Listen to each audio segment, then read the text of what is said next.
Welcome to the deep dive.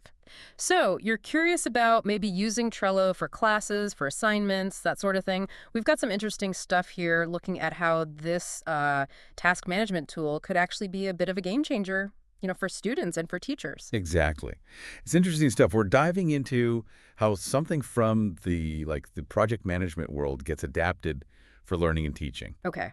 And our goal, our mission for this deep dive, let's get right to the core of Trello. What it does, how you can leverage it, basically, to boost your organization. hmm And your productivity in an academic setting. So for anyone new to it, what is Trello, fundamentally? Like, what are we looking at? Okay, think of it like digital whiteboards, basically. Yeah. You have boards for your big topics, maybe a class or a project. Then lists, which often show workflow stages like to do, in progress, done. Yeah. Simple stuff. Right. And then cards are the individual tasks and essay or reading Okay. that you move across those lists. It's very visual. Right, visual. So how does that actually work in practice for students managing coursework or teachers? Oh, it's super flexible. Students could have, say, a board per course. Lists could be weeks or maybe assignment types. The cards are the actual assignments. I And see. for teachers, it's great for organizing a syllabus, planning lessons, even tracking student work, maybe on group projects. Yeah. Gives you that bird's eye view. Okay, you mentioned group projects. What makes Trello good for that? Sounds like it could get messy. Well, shared boards are the key thing. Everyone sees the same board, same updates. Then on each task card, you can assign specific people, set due dates, and use checklists for all the little subtasks. It brings clarity. So everyone knows who's doing what and when it's due. Precisely. Cuts down on confusion, boosts accountability. And does seeing it all laid out like that, does it help students with, time management, hitting deadlines? I think so, yeah. The visual nature is a constant reminder. What's coming up, what's overdue. Moving a card to done feels good, too. It builds momentum. Yeah, that little dopamine hit. Exactly. It makes abstract deadlines feel more, well, real, less easy to ignore. Okay, let's picture organizing a whole syllabus in Trello. How would you structure that effectively?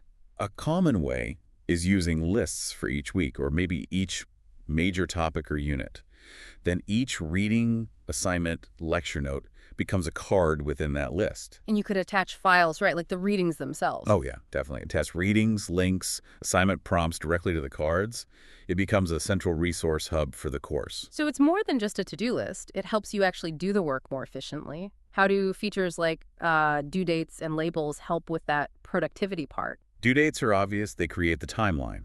But labels are really useful, too. You could color code cards by subject or maybe priority high, medium, low. So you can quickly filter, see what needs attention now. Right. And checklists inside cards are crucial. They break big tasks down into manageable steps, makes things less overwhelming. This sounds quite different from just using a paper planner or maybe the basic tools in an LMS. Could Trello actually replace those for some things? It certainly offers big pluses like flexibility, that visual overview, and real-time collaboration for groups. It might not replace every single function of a full learning management system, no. But for managing tasks, assignments, projects, it's a really strong alternative, or maybe a supplement. Very accessible, too. What about fitting it in with other tools people already use, like Google Calendar or Slack? Integrations. Yeah, those are important. Syncing Trello due dates to Google Calendar is huge. Puts everything in one schedule view.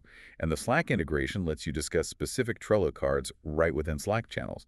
Keeps conversations organized and linked to the task. So it smooths out the workflow between different apps. Definitely reduces friction. Switching back to the teacher's view for a sec, how can they use these boards to kind of monitor student progress without, micromanaging? If students are using shared boards, maybe for a group project, or even individual progress tracking, if set up that way, teachers get this instant visual insight. They can see task movement, who's assigned what, potential bottlenecks. So they can step in if a group seems stuck or offer help proactively. Exactly. It's a real-time pulse check that's less intrusive than constant emails or meetings. And this isn't just theory, right? People are actually using this successfully in educational settings. Oh, absolutely. There are plenty of examples out there.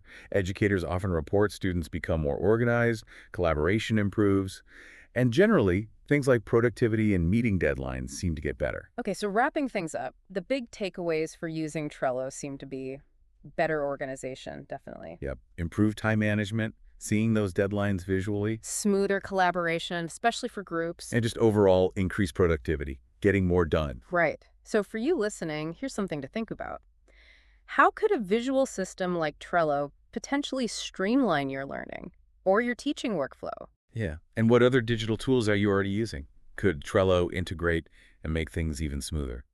It's definitely worth considering how that visual approach might shift things for you. Thanks for exploring this with us today.